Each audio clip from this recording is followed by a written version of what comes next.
Ya, ini gue bikin video karena banyak yang minta masalah timnas. Gue lihat sedikit aja karena ya mainnya sebenarnya tidak ada perubahan dan yang ingin gue sampaikan sekarang adalah lebih hal-hal yang lain. Jadi begini, coba kita jernihkan kepala dulu, oke?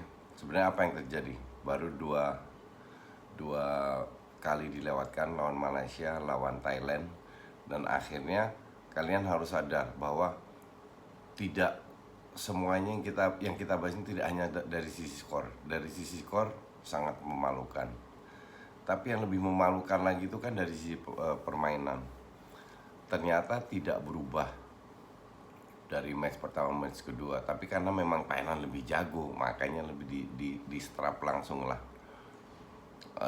Kalau kita main hebat dapat 1000 peluang, kalah ya suwe. Tapi kita lihat sendirilah, permainan dari match pertama sudah gue sebut bahwa itu kok kembali lagi kayak dulu loh. Ini yang bikin gue jujur ya males nonton timnas, kecuali di eranya Luis Milla mungkin agak sedikit berubah ya.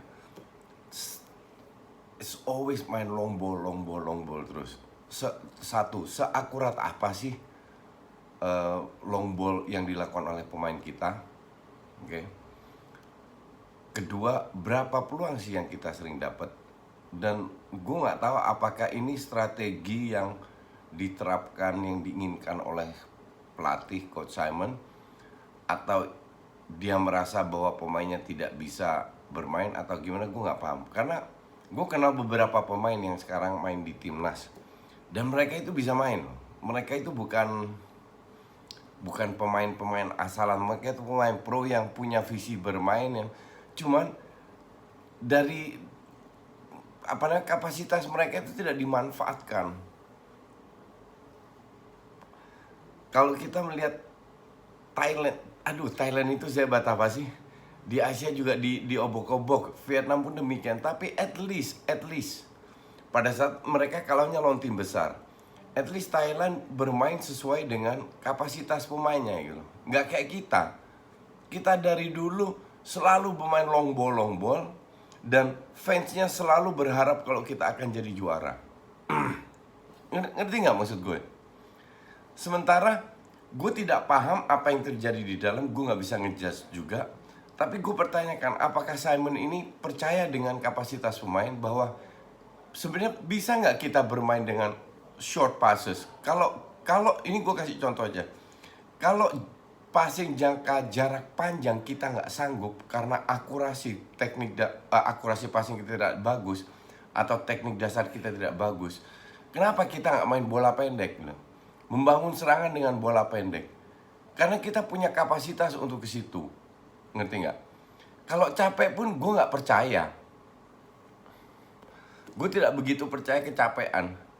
Tapi yang bisa diajarkan, lari sebutuhnya, sebisanya, sesanggupnya untuk mencari posisi di lapangan, dan itu kan nggak perlu banyak lari. Kalau kita passing dengan jarak pendek, menarik keluar, menarik para pemain lebih dekat lagi, satu, membangun serangan akan lebih bisa ke depan karena jarak passingnya tidak terlalu jauh. Kedua, lawannya akan ikut ke depan, kita create space, ruang di belakang defense lawan, di depan kiper lawan, itu kita create space, ya kan?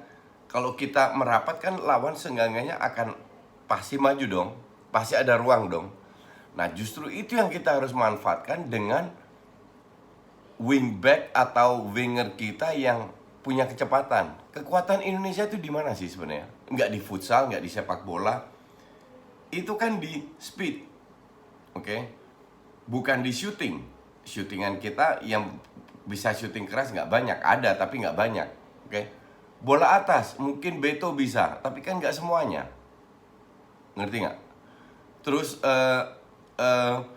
skillful bisa dihitung juga, kan gampang. Yaitu kita punya speed dan kita lincah, positioning sangat lincah, bermain sesuai dengan kapasitas itu. Apakah kita bisa nggak tahu juga. Tapi yang jelas ini kita tidak pernah terapkan. Kita bisa bilang pemain kita tidak bisa bermain itu kalau kita sudah terapkan. Sekarang lu udah kalau bertahun-tahun lu main long ball, lu kalah di kandang, dibantai, dipermalukan. Gak ada salahnya untuk berubah. Gue tidak bilang akan menang, mungkin pun juga akan kalah.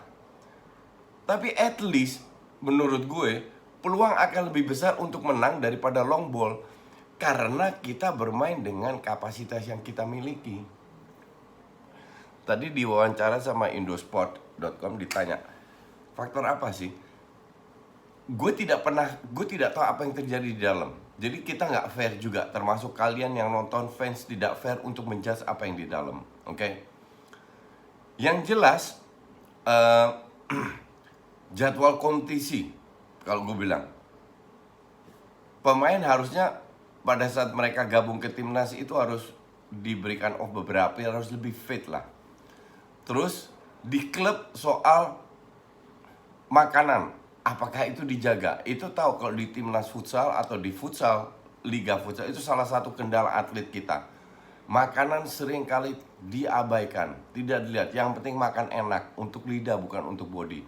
Sekali lagi gue tidak tahu apakah itu terjadi di sepak bola atau tidak, tapi ini bisa menjadi salah satu faktor.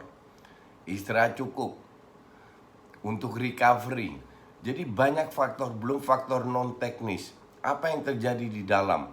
Apakah harmonis? Apakah Simon punya hubungan baik dengan pemain atau tidak, bisa memotivasi? Nggak tahu juga kita semua. Oke.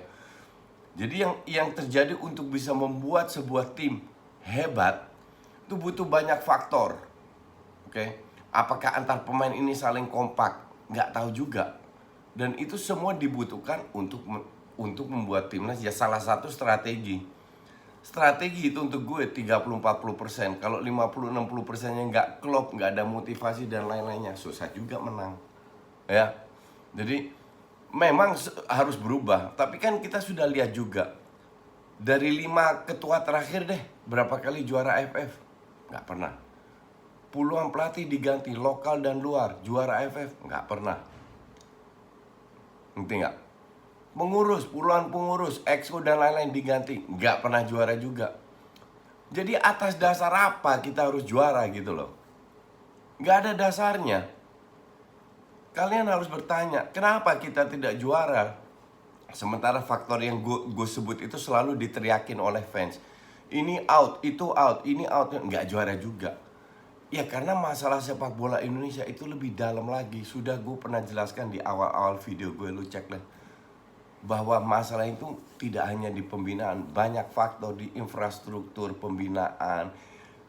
Pembinaan yang bagus itu untuk gue, dari Sabang sampai Merauke, usia 6 tahun sampai 17 tahun, setiap minggu sekali latihan dan sekali tanding selama 8 bulan dalam setahun. Itu bisa direalisasikan kalau ada niat. Nah kalau itu bisa direalisasikan, ya 10-15 tahun ke depan kita punya timnas yang hebat. Tapi sekarang ya gitu-gitu aja. Lu mau teriak Simon out, ya next pelatih nggak tahu siapa. Ya, dan apakah dia bisa lebih bagus atau enggak, atau PHP lagi, kan kita nggak tahu. Cuman yang jelas, kalau gue jadi PSSI, dirtek kata apa, pelatih yang ditunjuk itu kita wawancara dulu. Lu mau mainnya apa? Kalau long ball jangan diambil. PSSI juga punya tanggung jawab. Tidak sepenuhnya salah PSSI, karena pemain kita itu cukup pinter. Kalau menurut gue ya, nggak sebodoh yang kita pikir. Cuman nggak pernah dimanfaatkan. Tidak pernah diberi kesempatan untuk bermain lebih rapat lagi antar pemain. Yang disuruh main long ball, ya susah.